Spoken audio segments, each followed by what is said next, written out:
గుంటూరు నగరంలో గత 6 సంవత్సరాలుగా బహుముఖ సేవా కార్యక్రమాలు నిర్వహిస్తున్న కోవిడ్ ఫైటర్స్ గుంటూరులోని ఏటి అగ్రహారంలో ఏర్పాటు చేసిన ఉచిత మెగా వైద్య శిబిరానికి విశేష స్పందన లభించింది.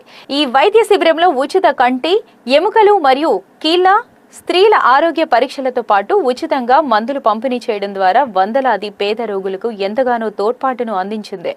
ఉచిత మెడికల్ క్యాంప్లో స్త్రీల వైద్య నిపుణులు డాక్టర్ షమా సుల్తానా, ఎముకల కీళ్ల వైద్య నిపుణులు డాక్టర్ కోటా కార్తిక్, నేత్ర వైద్య నిపుణులు డాక్టర్ కె భవిత నేతృత్వంలో పేద రోగులకు వైద్య సలహాలు అందించారు. ఉచిత మెడికల్ క్యాంపును జన చైతన్య వేదిక రాష్ట్ర అధ్యక్షులు వల్లంరెడ్డి లక్ష్మణ్ రెడ్డి, మానవతా చైర్మన్ వివి నాగిరెడ్డి, కార్మల్ సేవాదన్ వ్యవస్థాపకులు జాక్ లామాగసన్, చేయూత ఫౌండేషన్ కార్యవర్గ సభ్యులు టి ధనంజయ రెడ్డి సందర్శించి కోవిడ్ ఫైటర్స్ వ్యవస్థాపకులు పఠాన్ అల్లా బక్షు మిత్ర బృంద సేవలను కొనియాడారు.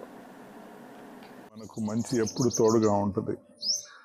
జానీ బాషా గారు ఈ ఆపద జరిగినప్పుడు వారికి తోడుగా కోవిడ్ ఫైటర్స్ వాళ్ళు నిలబడ్డారు. వారికి వెంటనే ఈ నూతన వాహనాన్ని ఏర్పాటు చేశారు.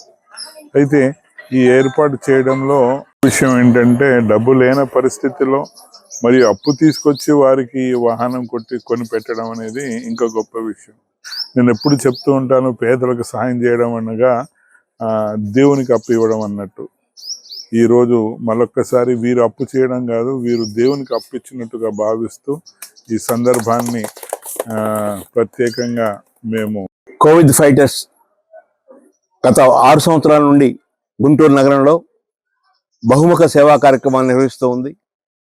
43 మంది యువత ఈ సేవా కార్యక్రమాల్లో ప్రధాన పాత్ర పోషిస్తున్నారు.